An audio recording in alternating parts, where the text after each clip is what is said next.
మీ business ఏదైనా మీ ఊర్లో promotion చేయాలంటే అది సుమన్ టీవీతోనే సాధ్యం. ఇప్పుడే సంప్రదించండి.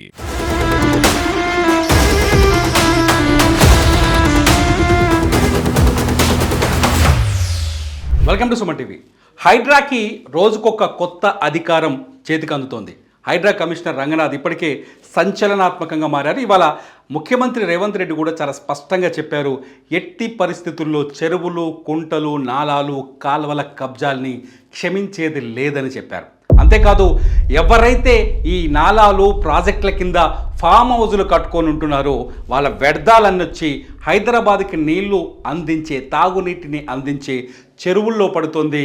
వీళ్ళ పని కూడా పడతామని చాలా స్పష్టంగా, చాలా క్లియర్గా చెప్పారు. అయితే కొత్తగా హైడ్రాకి ఇప్పుడు గవర్నమెంట్ ఇంటి నిర్మాణ పర్మిషన్ కూడా హైడ్రా చేతుల్లో పెట్టబోతున్నట్టుగా తెలుస్తుంది.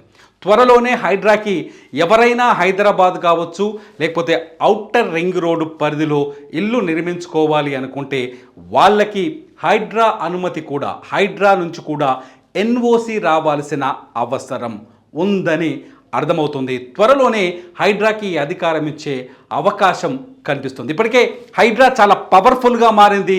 అన్ని జోన్లలో, హైదరాబాదులో ఉన్న అన్ని జోన్లలో ప్రత్యేక హైడ్రా పోలీస్ స్టేషన్లను కూడా ఏర్పాటు చేస్తున్నారు. ఇప్పటికే విధి విధానాలు ఖరారైపోయాయి. త్వరలోనే హైడ్రా పోలీసులు కూడా రాబోతున్నారు. అయితే ఇప్పుడు హైడ్రాకి ఈ అధికారం, గృహ నిర్మాణాల్లో కూడా, ఇల్లు కట్టుకుంటే ఇంటికి కూడా పర్మిషన్ ఇచ్చే అధికారం కనిపించబోతోంది, ఇవ్వబోతున్నారు. హైడ్రా పైన ఇప్పటికే సాధారణంగా ఇప్పుడు ఇల్లు కట్టుకోవాలి అంటే, హైదరాబాద్లో ఇల్లు కట్టుకోవాలంటే మొదట మున్సిపాలిటీకి అప్లై చేసుకుంటే 2 డిపార్ట్మెంట్లు ముఖ్యంగా మనకు క్లియరెన్స్ ఇవ్వాల్సి ఉంటుంది. ఒకటి రెవెన్యూ డిపార్ట్మెంట్. రెవెన్యూ డిపార్ట్మెంట్ మనం ఇంటి నిర్మాణం కోసం అప్లై చేసుకున్నప్పుడు ఆ భూమి ఎక్కడుంది, సాధారణంగా ఎఫ్టీఎల్ లేకపోతే బఫర్ జోన్ లేకపోతే చెరువుల్లో, అన్యాక్రాంతమైన భూముల్లో, ప్రభుత్వ భూముల్లో ఇళ్ల నిర్మాణం జరిగితే దానికి ఎవరైనా ఆ ఏరియాలో లేఅవుట్లు వేసి ప్లాట్లు అమ్ముకుంటే అక్కడ ఇల్లు కట్టుకునే వాళ్ళు ఎవరైనా మున్సిపాలిటీకో లేకపోతే గ్రామ పంచాయతీకో లేకపోతే అప్లై చేసుకుంటే రెవెన్యూ డిపార్ట్మెంట్ వాళ్ళు దాన్ని పరిశీలిస్తారు. ఎఫ్టీఎల్లో ఉందనుకోండి పర్మిషన్ ఇయ్యరు, బఫర్ జోన్లో ఉందనుకోండి పర్మిషన్ ఇవ్వరు. కానీ మన దగ్గర ఏం జరిగింది, ఎఫ్టీఎల్లో ఉన్న పర్మిషన్ ఇచ్చారు, బఫర్ జోన్లో ఉన్న పర్మిషన్ ఇచ్చారు, ఆఖరికి చెరువుల సికం భూముల్లో కూడా పర్మిషన్లు ఇచ్చారు. సో ఇక నుంచి ఇందులో ఈ బాధ్యతలను చూడాల్సింది రెవెన్యూ. కానీ ఈ రెవెన్యూ అధికారులంతా ఆల్మోస్ట్ ఆల్ చెప్పాల్సిన పని లేదు. ఇప్పుడు అవినీతి అధికారులని అర్థమవుతుంది, కనిపిస్తోంది. చాలా చోట్ల ఈ రెవెన్యూ డిపార్ట్మెంట్ నుంచే అనుమతులు వచ్చాయి కాబట్టి చెరువుల్లో నిర్మాణాలు ఏర్పడ్డాయి. రెండోది వచ్చేసి సాధారణంగా టౌన్ ప్లానింగ్ వాళ్ళు చూస్తారు. రెండో పర్మిషన్ వీళ్ళిద్దరు ఇవ్వాల్సిందే, ఎన్ఓసీలు. టౌన్ ప్లానింగ్, ఈ టౌన్ ప్లానింగ్ వాళ్ళు ఏం చేస్తారంటే ఇంటి ఎన్ని ఫ్లోర్లు కడుతున్నారు, ఆ ఏరియాలో ఎన్ని ఫ్లోర్ల వరకు నిర్మాణాలకి అనుమతులు ఇవ్వాలి, ఎంత వైశాల్యంలో కడుతున్నారు, ఏ వైశాల్యం ఉన్న ఇంటికి భూమిలో ఇల్లు కడితే ఎంత వరకు కన్స్ట్రక్షన్ చేసుకునే అది ఇవ్వాలి. ఇవంతా, ఈ ప్లానింగ్ అంతా టౌన్ ప్లానింగ్ వాళ్ళు చేస్తారు. భూమి లీగలా ఇల్లీగలా అనేది రెవెన్యూ వాళ్ళు చేస్తే అక్కడ కట్టే నిర్మాణం ఎలా నిర్మించబోతున్నారు, దానికి ఎంతవరకు అనుమతులు అనేది టౌన్ ప్లానింగ్ వాళ్ళు చూస్తారు. ఇప్పుడు కొత్తగా ఇందులో మూడో పార్టీగా హైడ్రా యాడ్ అవ్వబోతోంది. హైడ్రా ఎందుకు యాడ్ అవుతుందంటే, హైదరాబాదులో అనేక నిర్మాణాలు ఇప్పుడు హైడ్రా కూల్చివేస్తూ వచ్చింది. చాలా చోట్ల బాధితులు ఎవరంటే పేదవాళ్ళు, బీద బిక్కి జనాలు.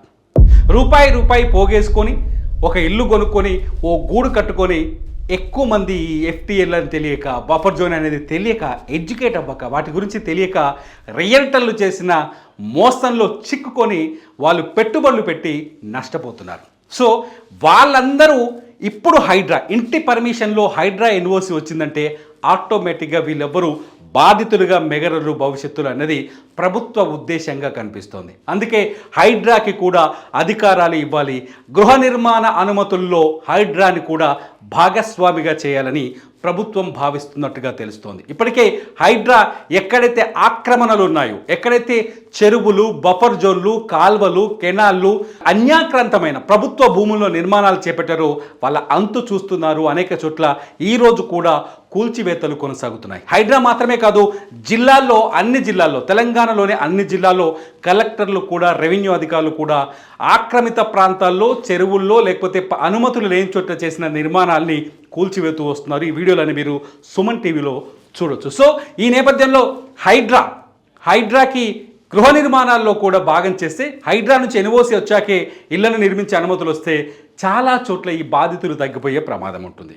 చెరువుల్లో కావచ్చు, ఫుల్ ట్యాంక్ లెవెల్లో కావచ్చు, బఫర్ జోన్లలో కావచ్చు, చెరువు శిఖాల్లో కావచ్చు, ఎక్కడైనా కాలువల పక్కన కావచ్చు, కాలువల బఫర్ జోన్లో కావచ్చు, ఇక్కడ నుంచి నిర్మాణాలు చేపట్టే అవకాశం ఉండదు. ఎక్కడైనా ఇల్లు కట్టాలన్నప్పుడు హైడ్రా పర్మిషన్ వచ్చినప్పుడు హైడ్రా అది బఫర్ జోన్లో ఉందా, ఎఫ్టీఎల్లో ఉందా, సిక్కం భూమిలో ఉందా, చెరువు కట్ట కానుకొని ఉందా, కాలువకి ఎంత దూరం ఉంది, ఈ లెక్కలన్నీ చూసిన తర్వాతనే ఎన్ఓసి ఇచ్చే అవకాశం ఉంది. కాబట్టి ఇక్కడ నుంచి అతి త్వరలోనే హైడ్రాకి కూడా గృహ నిర్మాణ అనుమతుల్లో భాగస్వామి అయ్యే అవకాశం కనిపిస్తుంది. మరి మీరేమంటారు? హైడ్రాని హౌస్ పర్మిషన్ ఎన్ఓసి హైడ్రా నుంచి కూడా అవసరమా లేదా? కామెంట్ చేయండి. ఈ వీడియో కింద చూస్తూనే ఉండండి సుమన్ టీవీ.